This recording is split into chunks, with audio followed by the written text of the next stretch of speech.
Investment in securities market are subjected to market risk. Read all related documents carefully before investing. The securities quoted are for illustration only and are not recommendatory. Registration granted by SEBI. Membership of a SEBI recognized supervisory body, if any, and certification from NISM is no way guarantee performance of the intermediary or provide any assurance of returns to investors. Hello friends, जैसे discuss किया था कि market sideways में फंस गया है और आप देखोगे तो एक हरामी पैटर्न या इनसाइड बार कैंडल डिस्कस किया था और कहा भी गया था कि साइडवेज मार्केट चलने के बहुत ज्यादा चांसेस है अगले 3 या 4 दिन। और यही रही, यहां पे आप देख सकते हो, यही है वो मदर कैंडल और यही है ये बेबी कैंडल्स, या ये इनसाइड बार में भी ये कंसेप्ट बहुत अच्छा फिट होता है। आप देखोगे तो फ्राइडे को, यानी कि कल क्या हुआ, मार्केट ने ऊपर जाने की कोशिश तो की, बट ये जो कंप्रेशन कहते हैं, यानी कि ना ऊपर ना नीचे, बहुत क्लोज रेंज में मार्केट मूव होता है और बाद में कंप्रेशन के बाद जो धमाका होता है आइदर अपसाइड और डाउनसाइड, वो बहुत बढ़िया रहता है। तो फिलहाल क्या चल रहा है, मार्केट में कंप्रेशन चल रहा है, यानी कि बहुत टाइट रेंज में मार्केट मूव हो रहा है और ये कंप्रेशन के बाद जो एक बढ़िया सा मूव ऊपर या नीचे के डायरेक्शन में आएगा, आपको मजा आ जाएगा। और तब तक के लिए आपको क्या करना है कि जब तक मार्केट ये जो कंप्रेशन में है, आपको नैरो रेंज फॉलो करना है। ये कैसे करना है, क्यों करना है, और मुझे पता है कि जो जो हमारे व्हाट्सएप कम्युनिटी का हिस्सा फ्राइडे को थे, आपको बढ़िया सा ट्रेड एनालिसिस मैंने बताया रहेगा, जिससे कि आपको अच्छा खासा फायदा भी हुआ रहेगा। तो क्या आपने फ्राइडे का एनालिसिस देखा, मुझे यस या नो करके बताना। जो नए हैं, नहीं जानते हैं, मेरा नाम तुषार गोने है, मैं एक SEBI registered equity research analyst हूं। हर शाम में आता हूं निफ्टी बैंक निफ्टी का एनालिसिस लेके, और सेंसेक्स का भी हम एनालिसिस करते हैं, जिससे कि आपको अगले दिन, अगर आप इंट्राडे ट्रेडर हो, तो ट्रेड करने में आसानी होती है, क्योंकि जो लेवल्स हम बताते हैं, बहुत ज्यादा चांसेस है कि मार्केट वो लेवल तोड़ के बहुत ऊपर जाए या वो लेवल को रिस्पेक्ट करके रिवर्स हो जाए। तो ये सब इंटरेस्टिंग चीज आज हम डिस्कस करने वाले हैं। बट क्योंकि आज वीकेंड है, तो हम एक मार्केट का ओवरऑल लॉन्ग टर्म व्यू भी देखने वाले हैं कि अगले 2 महीने में, 3 महीने में मार्केट कैसे रिएक्ट करेगा। तो आइए चलते हैं वन बाय वन। सबसे पहले टॉप न्यूज क्या है। अब यहां पे एक चीज इंपॉर्टेंट है, अगर आप नए हैं तो चैनल को सब्सक्राइब, बेल बटन को हिट, और डिस्क्रिप्शन में जो व्हाट्सएप कम्युनिटी की लिंक दी है उसे क्लिक करके आप हमारे फैमिली का हिस्सा बन सकते हो। आइए देखते हैं क्या टॉप न्यूज है। India forex reserves fell for a third straight week to 644.39 billion, declining by 8.5 billion as RBI curbed rupee volatility. तो आरबीआई भी अगर रूपी का फ्लक्चुएशन चेंज करना चाहती है तो कैसे करेगी, बट ऑब्वियसली फोरेक्स में से पैसा लेके डॉलर की बाइंग और सेलिंग करेगी, तो जिसके कारण फोरेक्स रिजर्व थोड़ा सा ऊपर नीचे हुआ है, बट ये इतना अलार्मिंग नहीं है, ये सब ऑल इज वेल है अभी तक। Household consumption spending grew 9.2% nationally, with Odisha and Punjab leading, but states like UP, Bihar and Gujarat lacking behind. तो जितना कंजम्पशन स्पेंडिंग ज्यादा होता है, इसका मतलब क्या है, लोग खरीद रहे हैं चीज, जिससे कि कंपनीज को ज्यादा फायदा होता है। कंजम्पशन जैसे ही बढ़ेगा, इकोनॉमी में ग्रोथ आने के चांसेस है, ये ओवरऑल इंडिकेशन है। और खास करके हाउस होल्ड कंजम्पशन से किसको ज्यादा फायदा होता है, एफएमसीजीज को। तो यानी कि हिंदुस्तान यूनिलीवर, पतंजलि या मैरिको, ये सब जो आईटीसी, ये सब कंपनीज को ज्यादा फायदा होता है। India GDP growth forecast for FY25 revise to 6.5% amid weak urban demand, inflation and slow credit growth, but rural demand and capex offer hope। ये तो एक हो गया कि जीडीपी ग्रोथ का फोरकास्ट कम हो गया क्योंकि वीक डिमांड है, बट एक बहुत इंपॉर्टेंट चीज है जो अभी बहुत सारे लोग इतना ज्यादा उस पर ध्यान या उसको डिस्काउंट कर रहे हैं, यानी कि उसके पोटेंशियल को नहीं समझ में आ पा रहे हैं, कि गवर्नमेंट स्पेंडिंग, यानी कि पिछले बजट में जितना इंफ्रास्ट्रक्चर, पावर, हाउस बिल्डिंग, यानी कि जो पीएम आवास योजना, ये सब जो रेल्स में जो इंफ्रास्ट्रक्चर का डेवलपमेंट होना था, जितना स्पेंडिंग करना था उतना नहीं किया है। बहुत स्लो स्पेंडिंग हुआ है first half of the year में। तो इसके लिए बहुत ज्यादा चांसेस है कि ये सेकेंड हाफ में गवर्नमेंट को अपना टारगेट कंप्लीट करना ही है। तो बहुत सारे प्रोजेक्ट्स मार्केट में आएंगे जिसके कारण अगर आप देखोगे तो हम स्टॉक मार्केट से है, राइट, हमें ओवरऑल इंडिया में क्या चल रहा है इतना ज्यादा नहीं फर्क पड़ता, हमें स्टॉक मार्केट में ये चीज के कारण क्या फर्क पड़ने वाला है। तो स्टॉक मार्केट में बहुत सारे कंपनीज को नए नए प्रोजेक्ट्स मिलेंगे, कॉन्ट्रैक्ट्स मिलेंगे, जिसके कारण उनके प्रॉफिट्स बढ़ेंगे, और अगर प्रॉफिट बढ़ रहे हैं तो डेफिनेटली स्टॉक्स के प्राइस भी ऊपर बढ़ेंगे, और प्राइस ऊपर बढ़ेंगे तो हमारा निफ्टी इंडेक्स भी ऊपर बढ़ेगा या बैंक निफ्टी भी बढ़ेगा। तो ये कंसेप्ट है H2 होपफुली जो कैपिटल एक्सपेंडिचर गवर्नमेंट से नहीं हुआ है बहुत फास्ट होने के चांसेस है, जिसके कारण मार्केट में आप मोमेंटम थोड़ा बहुत देख सकते हो। बहुत इंपॉर्टेंट चीज है कि हमारा एक ही कस्टमर सपोर्ट है, हम क्रिप्टो करेंसी पोर्टफोलियो हैंडलिंग ये सब कुछ नहीं करते, हम सिर्फ आपको स्टॉक मार्केट सिखाते हैं। तो ये एक चीज आप ध्यान रखना, कोई भी मीन्स प्रॉफिट शेयरिंग के लालच में आके या पैसा डबल ट्रिपल ये सब मार्केट में किधर भी नहीं होता है। तो फास्ट गेन्स के पीछे मत भागना, पहले सीखोगे तो फिर धीरे धीरे कमाओगे। अब यहाँ पे आप अगर चाहते हो कि आपका कोई स्टॉक का एनालिसिस मैं करूं तो आप क्या करोगे, यहाँ पे कमेंट सेक्शन में डालोगे, जैसे प्रफुल्ल जी ने सुजलॉन, अरबिंदो जी ने आईडीएफसी फर्स्ट बैंक और अवैध कुमार जी ने जियो फाइनेंस के बारे में पूछा है। ये 3 स्टॉक्स का एनालिसिस मैं आज करने वाला हूं।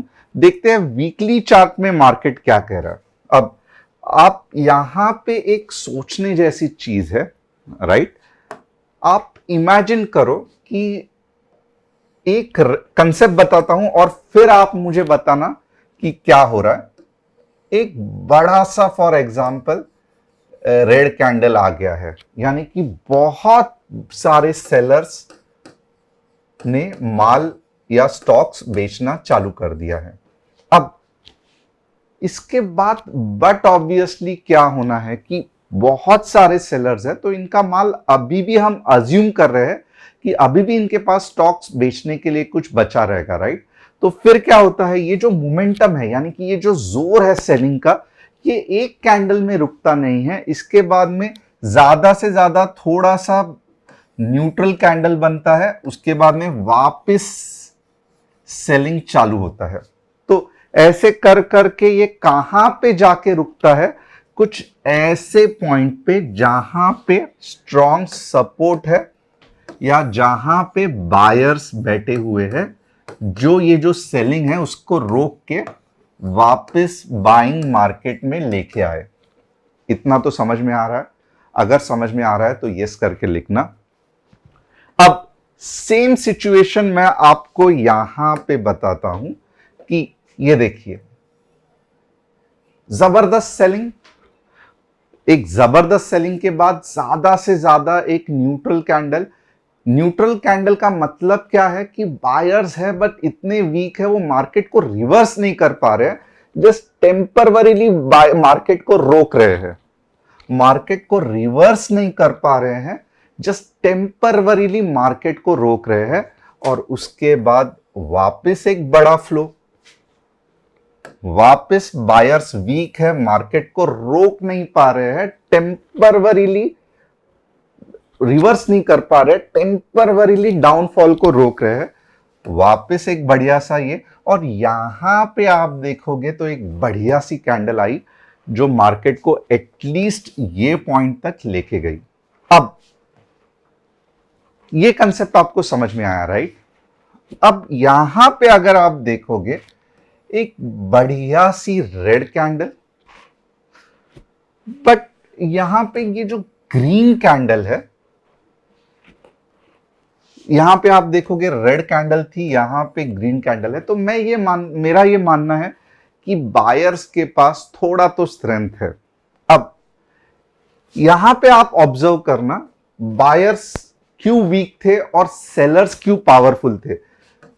वाई सेलर्स वेर पावरफुल, ये बहुत इंपॉर्टेंट है जब आप ट्रेडिंग करते हो। ये कंसेप्ट, एक एक कैंडल अपनी स्टोरी अलग से बताती है और एक एक कैंडल की स्टोरी आपको जानना है।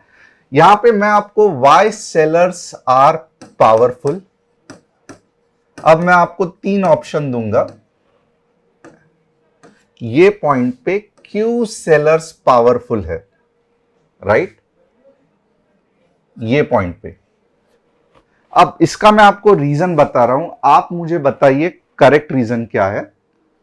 ये कौन से लेवल है? ये लेवल है, पकड़ लो 25,200 का एग्जाम्पल ले रहा हूं। अब वाई सेलर्स आर पावरफुल, इसका एक कारण यह हो सकता है DII आर सेलिंग, दूसरा कारण यह हो सकता है कि समझो क्वार्टरली रिजल्ट्स चल रहे हैं, क्वार्टरली रिजल्ट्स। तीसरा यह हो सकता है ग्लोबल वॉर, यानी कि तभी समझो ईरान और इजराइल का ये चल रहा था, तो इसके लिए ग्लोबल वॉर, इसके लिए सेलर्स पावरफुल है। या फिर ऑप्शन डी कि आप देखोगे तो 25,200 के ऊपर कोई भी कैंडल क्लोज ही नहीं कर पा रही है। ये देख रहे हो आप, 25,200 को रिस्पेक्ट करके जैसे ही 25,000 को टच कर रहा है, हाई बना रहा है, करंट लग रहा है, झट से नीचे आ रहा है। तो there are 25,200 is acting powerful resistance, यानी कि बहुत बड़ा रेजिस्टेंस एक्ट कर रहा है। ओके, इसका मतलब ये भी है, अगर यहां पे गलती से भी, थोड़ा सा मैं ये करता हूं, अब ये हटा देता हूं, अगर समझो ये दो कैंडल के बाद तीसरी कैंडल अगर ऐसी बनती, तो इसका कंसेप्ट ये भी है कि मार्केट में बायर्स पावरफुल है, 25,200 के पास क्लोजिंग हुआ है, और नेक्स्ट रेजिस्टेंस जो है वो ये वाला रहेगा। ओके, बीच में अब मार्केट नहीं रुकेगा वीकली चार्ट पे। तो आपको क्या लगता है कि कौन सा सबसे सही जवाब है टेक्निकल एनालिसिस के हिसाब से? अगर आप कमेंट करके मुझे बताना, लगभग 30,000 लोग ये वीडियोस देखते हैं, तो मैं चाहता हूं कि एटलीस्ट 5-6 हजार लोग तो भी, अगर आप टेक्निकल चार्ट्स देख रहे हो, आप टेक्निकल चार्ट्स का स्टडी कर रहे हो, और अगर आपको ये सिंपल सा आंसर नहीं पता, तो सीरियस गड़बड़ है। तो मुझे बताना इसमें से क्यों why sellers are powerful. A DIR selling, B quarterly results चल रहे हैं इसके लिए, सी ग्लोबल वॉर, या डी 25,200 के ऊपर कोई ग्रीन कैंडल की क्लोजिंग ही नहीं हो रही है। इसका मतलब ये भी होता है कि सेलर्स इतने ज्यादा पावरफुल है कि वो 25,200 को जस्ट टच भी किया या हाई भी बनाया तो इमीडिएट सेलिंग आ जाता है। तो चलो आपको आंसर बताता हूं, this is the main thing, 25,200, right. अब यही कंसेप्ट से हम आगे अगर देखेंगे, तो यहां पे आप इमेजिन करो, ये जो पॉइंट है 23,900, 23,900 का पॉइंट है। अगर समझो अगले हफ्ते मार्केट इसके ऊपर चला गया, समझो 24,100 वीकली क्लोजिंग या 24,200 वीकली क्लोजिंग, तो बहुत ज्यादा चांसेस है कि ये जो सपोर्ट था ये अपना काम दिखा रहा है, और मार्केट अब के बार इधर तक, यानी कि लगभग 24,800 जो लास्ट टाइम नहीं जा पाया था, अब उधर जाने के चांसेस है। बट जब तक मार्केट 23,900 के ऊपर नहीं जाता है, तब तक हम क्या मानेंगे कि 23,900 एक स्ट्रॉन्ग सेलिंग पॉइंट है। और जब भी मार्केट ऊपर के जोन में आता है, यानी कि 23,900 से लेके 23,800 के आसपास आता है, और वो एरिया पे अगर मुझे बहुत पावरफुल डेली में सेलिंग कैंडल दिख रहा है, तो मुझे अच्छा खासा पुट खरीदना है। तो वीकली में हम कब कहेंगे कि मार्केट बुलिश है? जब डेली में कोई कैंडल 23,900 के ऊपर क्लोज हो जाए। वापस एक बार, वीकली चार्ट में हम कैसे कहेंगे कि मार्केट बुलिश हो गया? जब डेली में 23,900 से ऊपर आइदर 24,100 या 24,200 तक मार्केट क्लोज हो जाए। फिर जो अच्छा मूव आएगा वो कहां तक लेके जाएगा?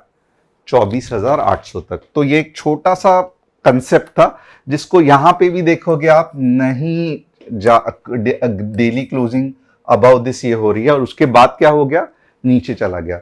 और ये ज्यादा टाइम नहीं लगता है, ज्यादा से ज्यादा 2 हफ्ता अगर नीचे गिरना रहेगा तो कैसे होगा, ज्यादा से ज्यादा 2 हफ्ता, यानी कि अगला हफ्ता वापस न्यूट्रल रहेगा और उसके बाद क्या होगा, वापस एक बड़ी मूव आएगी। तो इसके लिए मैं कह रहा हूं कि ये बहुत अच्छे दिन है ट्रेड्स करने के। हमको पता है कि मींस क्यों मैंने कहा था कि रेंज ब्रेकआउट के बाद ही आपको बड़ा ट्रेड लेना है, बट ऑब्वियसली क्योंकि ये रेंज तोड़ के अगर नीचे का मूव आएगा तो आप हैरान हो जाओगे, 1000 पॉइंट्स का मूव निफ्टी में आ सकता है। बट बहुत ज्यादा चांस है कि अगले हफ्ते भी अगर मार्केट रेंज में रहा तो उसके बाद चांसेस है कि मार्केट अच्छा खासा और नीचे आएगा और 22,800 जो हमारा टारगेट है उसको अचीव करेगा। तो ये सब कंसेप्ट्स अगर आप देखोगे, 22,800 टारगेट, यस, ये कैसे, बहुत सारे लोग बोलते हैं आप कैसे फाइंड आउट करते हो, क्या करते हो। बेसिकली स्टडी ऑफ कैंडल्स से ये आराम से ढूंढ के जा सकता है। इसमें ना ही इंडिकेटर्स की जरूरत है, इसमें ना ही मूविंग एवरेजेस की जरूरत है। ये एक सिंपल प्राइस पैटर्न कंसेप्ट है, यानी कि प्राइस स्टडी है जिससे, और कैंडलस्टिक स्टडी है जिससे भी आप मार्केट का मूव फाइंड आउट कर सकते हो। इस पे अगर मैं फिबोनाची लगाऊंगा, मूविंग एवरेजेस लगाऊंगा या आरएसआई लगाऊंगा या ट्रेंड लाइंस भी लगाऊंगा तो मेरा जो ये एनालिसिस है वो और पावरफुल होगा। बट बेस एनालिसिस भी, यानी कि सिर्फ कैंडलस्टिक का एनालिसिस भी कम नहीं है। 70 to 80% सिर्फ कैंडलस्टिक एनालिसिस से भी आप डायरेक्शन ढूंढ के निकाल सकते हो। अब 15 मिनट्स में देखेंगे कैसे मार्केट मूव होगा।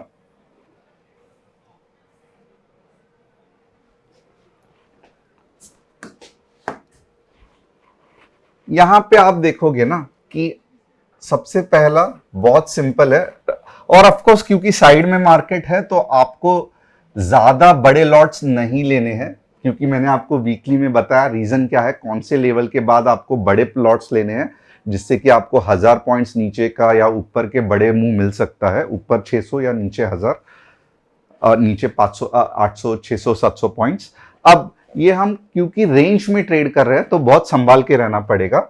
यहां पे क्या करना है, 23,780 15 मिनट्स रेड कैंडल क्लोजिंग कहां तक हमको लेके जा सकती है, तो हमको लेके जा सकती है 23,700 के आसपास, या मे भी आप और 600 पॉइंट्स भी, मींस टोटल 100 पॉइंट्स का मूव एक्सपेक्ट कर सकते हो। कौन से लेवल के बाद, 23,780 के बाद 15 मिनट्स रेड कैंडल क्लोजिंग। आपको ऊपर के ट्रेड कब लेने हैं, ऊपर के ट्रेड मैं कहूंगा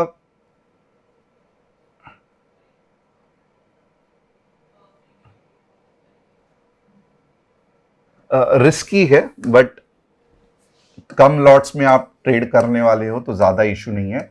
23,960 15 मिनट्स ग्रीन कैंडल क्लोजिंग आपको कहां तक लेके जाएगा, 24,100 के पास।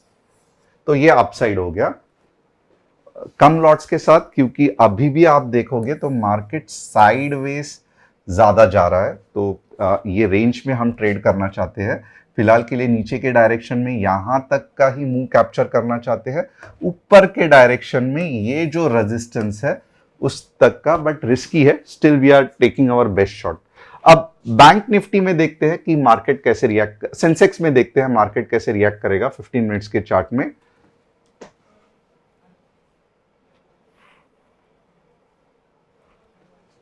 $78,600 15 मिनट्स रेड कैंडल क्लोजिंग कहां तक आप ट्रेड कर सकते हो, आप स्ट्रेट अवे 78,200 तक पुट के बारे में सोच सकते हो।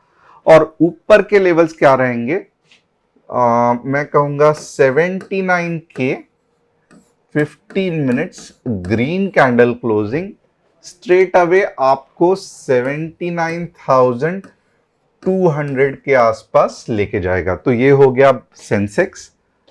बैंक निफ्टी देखते हैं, बट एनीवेज फिलहाल के लिए मैं कहूंगा बैंक निफ्टी से ज्यादा आपको निफ्टी या सेंसेक्स में ज्यादा स्कोप है। तो मैं कहूंगा आज मीन्स मंडे के लिए तो भी एटलीस्ट बैंक निफ्टी में ट्रेड मत करना। स्ट्रेट अवे हम सुजलॉन के ऊपर जाते हैं। वीकली चार्ट्स, सुजलॉन में अभी भी अप ट्रेंड ही है, ये सबसे इंपॉर्टेंट है। और अब अगर आप नोट करोगे ना, सुजलॉन ये जो लेवल है 55 का, इसके नीचे नहीं जाएगा। मोस्टली 63 के आसपास या 60 के आसपास सपोर्ट लेके ऊपर जाने के चांसेस बहुत ज्यादा है। तो सुजलॉन अभी भी सुजलॉन में पावर बचा है। और बेस्ट ये कैसे रहेगा कि 75 के ऊपर अगर आप एंट्री के बारे में सोचोगे तो ये नेक्स्ट वेव कंटिन्यूएशन की हो सकती है। तो सुजलॉन में फिलहाल कुछ भी दिक्कत नहीं है। आईडीएफसी फर्स्ट बैंक आप खुद देख सकते हो कि डाउन ट्रेंड चल रहा है या कंसोलिडेशन चल रहा है। तो अभी तक सही समय नहीं आया है ऊपर जाने का। अब ये डाउन ट्रेंड से साइड ट्रेंड में जाएगा, फिर ये जाके अप ट्रेंड में जाएगा। तो रुकना है, फिलहाल कुछ भी नहीं करना है आईडीएफसी में। Jio finance same problem like IDFC, एक अच्छे से मूव के बाद ये कंसोलिडेट हो रहा है और अभी तक कंसोलिडेशन खत्म नहीं हुआ है। तो जियो फाइनेंस में भी कुछ नहीं करना है। और आप हैरान हो जाओगे, ये 280 तक कंसोलिडेट हो सकता है और फिर इसके बाद ऊपर जाएगा। तो फिलहाल कुछ भी नहीं करना है। तो होप आपको आज का एनालिसिस पसंद आया रहेगा। चैनल को सब्सक्राइब, बेल बटन को हिट और डिस्क्रिप्शन में जो व्हाट्सएप कम्युनिटी की लिंक है उसे क्लिक करके हमारे फैमिली का हिस्सा बनना मत भूलना। Thanks a lot.